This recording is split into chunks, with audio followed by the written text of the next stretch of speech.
if you talk about the hero pool against Sign, who plays so much EDC, so much Anubarak, Tyrael and Garrosh actually not really preferred by Sign.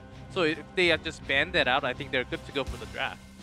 That's certainly a way to approach it. I mean, Judy has played 7 heroes to Sign's 5 this season, but I wouldn't say he has the stronger hero pool necessarily. I'd say that, you know, he's been experimenting a lot throughout the last, not only just this phase, but also previous phase, phase 1. So he's played more heroes in a technical sense, but yeah, Sign has kind of narrowed it down to a few specialist heroes recently, and the bans that you mentioned can make it a lot easier to prevent Sign from getting the heroes that he wants, given the situation. So as we go into this first map, we'll have the Malfurion first pick. Just to reiterate, this will be the last week of HGC ever. With 4 bans, we will move into a 3-ban per team system.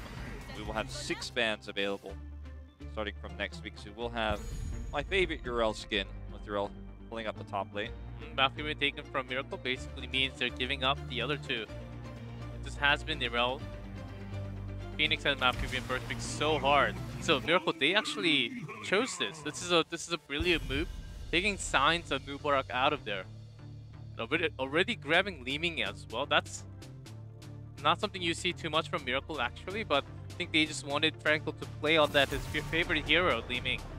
The hammer gets taken away as well. It's a very siege-heavy composition you can have with the hammer and the Leeming. So it's a pretty smart ban. We'll see the Rhaegar taken out, very popular these days. As now Tempest looks to make considerations about main tanks. With the Nubarak taken away, Science Hero Pool gets a little bit smaller, and in fact they will save it for the final pick here. Thrall comes in as secondary melee DPS here to the Phoenix. So they've got a really strong front line with Yrel and Thrall. But the final pick left yet unknown.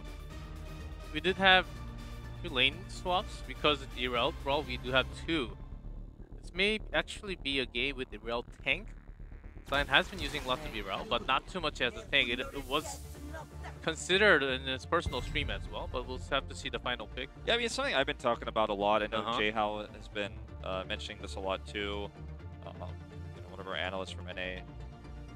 I think that there's always the chance that tank builds for Yrel, where you build it a little bit more tanky. You get the armor, for example, and you play as a main tank, rather than trying to get yourself heals buffed up and kind of buffing your wave clear and stuff like that, which is how I normally end up playing Yrel, how most solo laners play with Yrel. There's ways that you can make her function as a main tank, but I think she works best with a support that has burst heals, like the Rhaegar, like the Karzim, or sorry, not unlike the Karzim, like the Uther, rather than the Karzim. I think that's where she does best as a main tank. I think this will be coming in here, something like a Muradin, something safe. Could potentially be the ETC, but they do go with the Muradin instead. So, you know, you mentioned the potential lane swap. Not going to happen in this first game. Perhaps not at all tonight, but I think there was definitely an argument to be made for that. With Thrall on the board, they could have even gotten potentially another type of ranged DPS. Very risky, though. They want a hero with mobility in this final tank pick because it's Maiev they're up against, and Nubarak can get caught. With Leeming on the other side, that's another pick that subtly kind of pushes away from the ETC pick for Sign, because you have Wave of Force to counter Maj. Leeming's just a great matchup in the ETC no matter what he takes. So that's another thing. You know, I think you're right on the money, G-Clef. Normally, Miracle's the team that's getting targeted in terms of tanks. They're always looking for Judy's heroes. But I think Miracle's kind of turning themselves on their head here against Tempest. Yeah, I think that's exactly what they wanted to have. They got the Leeming, so no ETC comes out. Muradin, just a solid one. May actually be a little bit hard to kill with the damage from Miracle with this Leeming, Sonya, Maiev, but they actually have a pretty good one. And the team comp that actually Tempest made here, with Phoenix, Yrel, Thrall, Karazim, and Muradin, this is basically, we're going to roam around and try to get the siege. We're going to do the siege damage that actually push lanes instead. I think that's what they're looking for. And Miracle, because they actually have Maiev, Tempest, they can't just go all the way and push freely because they can always get pulled. They may actually get killed because of those. Yeah, the punish play is certainly something to fear, especially in this early game. At level 1, you can see the pokes traded, and We're just going to see Yrel head up to the top lane in a moment. Although, caught here is Sign. He gets pulled by the tether. He will escape. Dami will be able to channel his self-heal here. Get outside. Solo! Oh, gets Hyde the doesn't get the kill heal. with the Frankel. Nicely done with coming in, finishing off with the auto attack. Nicely done. Oh, he gets caught by the root here as well. Tempest.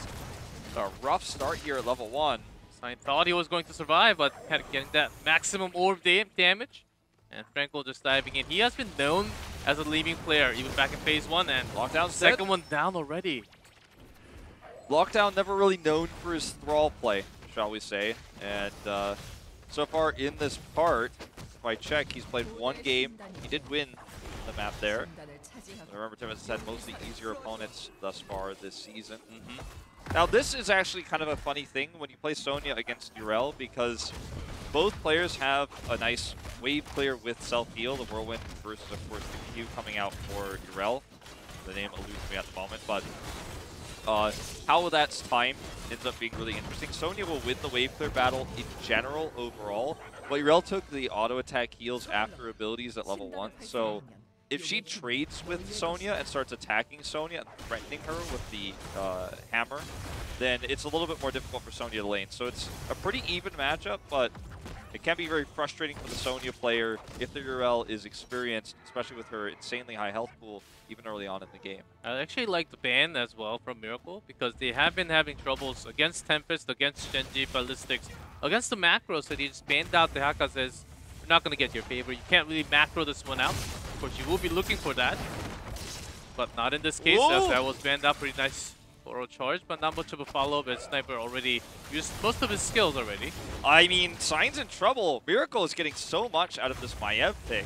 It's almost like Tempest forgot to play how to play against it. Good rotates up, though. The auto attack here will kill Nacho Jin at range, so it ends up being a trade in Tempest's favor after that loss in the mid lane. But look at the bot push. The rotations for the 4-man have been insanely valuable with this this pick of the Maiev. Every single time they've been able to catch multiple heroes with the tether. And we saw the follow-up Nubarak double stun, could have been a triple.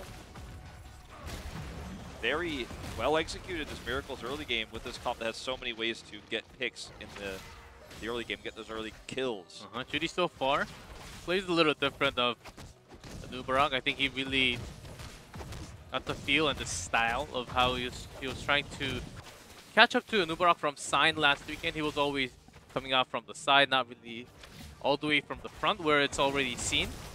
We're gonna have 3v4 here as Maiev still clearing the mid lane. Time to come down now. Sign's gonna squat this. They do hold the top lane, but they can't make this into a positive trade, not just yet. That burrow charge from Judy didn't quite hit the mark. So they will actually have the channel going. They can't unleash. See that there's some consideration for Hyde. Okay, he does head up. If Yrel squats, I think they actually get this. I think Miracle underestimates the fact that they can hold this forever. Burden dies, but they get the Dragon Knight. An easily worth trade. So worth it for Tempest. Yeah, nicely done. As long as Hyde doesn't really, as long as he doesn't go down in like the next 10 seconds, I think he can actually use it. Have a good use of this Dragon Knight. Even go top and release some of the pressure off Sonya. Make sure Yrel has a better laning phase. I think that's also a good use. But so far, just using time because Morden went down. Yeah, and you know, we saw the really nice ball to the Wardens there to avoid the Dragon Knight kick coming out. So teleport a little bit mistimed there, but Miracle does, for the most part, still stand with a structural lead after this Dragon Knight because of the poke they were able to do in the early game. Look at this, Nitrogen's pushed away. Yrel is left alone in the top lane. So Hyde's gonna get grabbed here. He has one more dash. Gets out, he should be fine. But Yrel getting a lot of extra experience up in the top lane solo. So Tempest is very happy with the situation here, as Dami's just able to freely gain soak, do some extra structural damage. The Dragon Knight doesn't do massive damage for Tempest, but it opens up these windows. And that is basically how you try to get the early game, because early game Dragon Knight not so strong. You try to draw the enemy to the other lane so you get the value onto the other side. That's exactly what Tempest did, instead of opening up something that they wanted to do, because early game they gave way too many kills. Morden was still pretty much dead coming from the Hall of the Storm. It's going to take 15 plus seconds. So I think that was a pretty good use where Yrel just has a dominant lane now because Sonya had to come down. Yeah. And now, you know, Miracles is forced to basically gain more structural damage from the rotation of the Sonya down. They don't really get it. That was a nice one there for Frankel, though. Like, he does end up getting the combo off of that cannon tower. You can see Sonya, Miracle responds well. Like, we don't talk about macro this in depth a lot, but, you know, I think this is one of those moments where it's worth talking about because you made a good point. Sonya goes up and clears the lane. She came up just perfectly timed to lose no minions in the top lane, gets that cleared, and also they get the camp. So that comes out pretty well timed. Tempest has to use multiple members to get that camp at the same time, so it ends up being like a really even trade across the board. Both teams understanding where they were at, what they needed to do, as Tempest knows they need to match the camp, so they rotate 3 over. Sonya gets the soak there, and both teams end up at 10 right when the next shrine comes up. So yeah, they actually do manage to have a lot more pressure. Once again, focusing on to Sign. Sign's playing like he's got that Garrosh self-cleanse, but he's got to be careful. 16 is very far away for Tarzi. That's slow. A little bit late of a 7-sided. Not going to catch. Doesn't seem like they're not going to catch Nacho Jin. And Lockdown in trouble. Sign's trying to heal for him, but seems like he will survive. Saves him. He gets the self-heal there from his trait. They actually could turn this into a double. Good comes down. Blue Beetle's caught. He's blown up. And look at this. They're rotating up onto Judy. And oh man, what a great start for Miracle in this fight, but they do get caught in the end. As Domi's able to stomp him there with that Avenging Wrath. He's got the cooldown reduction for that on level 7. You can see it in full effect. You get hit someone with maximum charge, you reduce the cooldown to 1 second, so you get another jump. Lockdown, the best fate confirmed. In Miracle, they were looking for 1 kill. And they were kind of narrow-sighted at that moment, looking for the kill, but there was already a rotation from Tempest, all the way from top, actually, as they were also trying to do the same with Nacho Jin. That was only 8 to 10 seconds ago, as they try to make something, but Lockdown actually survived for such a long time to make that rotation possible. Nicely done by Lockdown, getting all that bait. Yeah, it's good just doing the maximum damage there in the last second to make sure he survives. You know, it's funny to say about Lockdown, who's only played 1 game of Thrall this year, and very few games in his career, that he just has such a good understanding of the hero, which has only very recently, in the past few months, become a little bit more meta here in Korea. Will expire in this Dragon Knight after 1 more Q. Doesn't quite get that healing fountain, but the minion will. So he gets that. That's a nice extra plus here. And Tempest finally takes a confident structure. Thrall's actually not a tier 1, of course. Yeah. Right now, because the Haka was banned and because they already had Yrel to themselves, I think they tried this last time as well, and only in Dragonshire. I don't think they will try and hold on to that as they will this time. Lockdown gets Thundering. Oh, huge salvo here coming through with the 7-sided. The Tranquility, though, is very good. Hyde is just not able to get that final blow off, the final kill there he was looking for. Sniper trying to survive here. He's going to be the first to die. Nacho Jin's caught by the stun.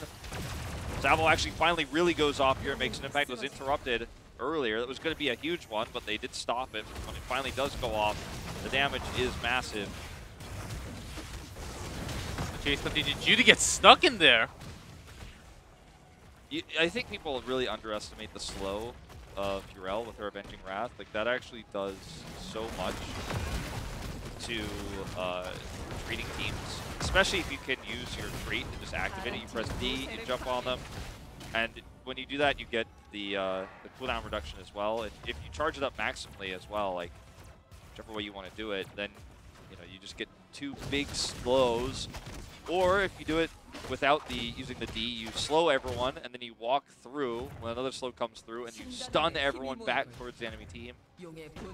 Once I finally got, I feel like this past few days I played a lot of Yrel, and mostly just in quick match, to be honest with you guys. I was just trying to kind of grind it out, play some solo matchups that you don't always see, like some range matchups. Once you really get a grasp on Yrel after the buff, like, I actually encourage you to go home and try it. Like, it's a fun hero to play. She's very much flexible. She's got a good escape. She's very tanky. I almost want to say, like, if she were a little bit easier to play, she'd be great for new players. Oh, does manage to borrow charge in. Grabs onto 1. 7-sided will buy some time for Hyde. Good Thundering to save Hyde. Huge stun there as well coming out from Dami on the Urel. Salvo, good angle here. It's going to go off completely onto Nachojin.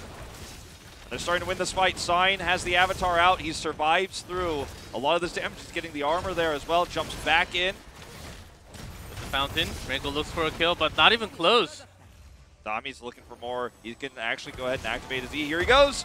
Gets the slow and the follow-up stun. Very well played by Dami there on the Urel. Huge impact with the Avenging Wrath into the stun. And that's a full team wipe. Nice stun. Dami's playing this Urel so well. Got that maximum charge E and got with the activated trait had that full hammer swing. Actually gives 0.75 stun as well. Yeah, there was max just charge. enough time for his teammate to actually get all that. 5 kills, and that's a team wipe plus the Dragon Knight. Plus Cleansing Touch. They've got 16 now. And what's plagued them all game long, the aggressive CC chains with the burst damage coming from Li Ming. That's been their biggest challenge, is dealing with that. They've narrowly avoided, actually, on the back of Lockdown Sundering. Speaking of Sundering, he's going to get a kill here. But now they have the ability to just straight up cleanse it. Now the Karzim's hit 16. This is going to be a dead keep. They could go for more here with a new Brock gone. I think it's possible if they go core with maybe one more kill because it's still 3 levels apart. Sign pretty healthy. Still Avatar coming back in 2. So Phoenix seems like we are going towards the core. Maiev trying to have the spirit, not really going to connect. Core losing shields. Spending some time with the disc, not really going to follow up with anything. Okay, Dami's got self-heals as well. Oh, look at that stun into the 7-sided. Nachojin taking so much of that extra damage. He does go ahead and drop off with his leap. We didn't even talk about the fact that he chose that heroic too much here. Does end up saving him. Salvo canceled by the Cocoon. Judy did come in time, but it's still 45. Maiev still dead for 20 seconds. So they're focusing on to core lockdown, still healthy, and the entire squad of Tempest just focusing core, and without any more kills, it seems like it's gonna be a game. That's it, GG. Tempest with a dominant performance with this Urel on the back of Dami. Very aggressive Avenging Wraths into the backline. And the baits we saw were masterful, you could say, from Lockdown with the Thrall. Always holding the Sundering, and then just tossing it out at the last second, then getting his self-heals. That one in the bot lane that we saw, like, around, you know, like level 11 or so. I don't know exactly what the timestamp was, but that one was the most impressive. Staying alive there, turning that fight on its head, getting almost a full team wipe right afterwards. I think Miracle tried some wombo combos, but most of the disc plus the Cocoon, take 2 out, make it a 5v3, and then get something done with the leap. I think they were looking for luck, as Sonya did dive in with the leap a few times onto Phoenix and back line, but she was getting deleted because the entire team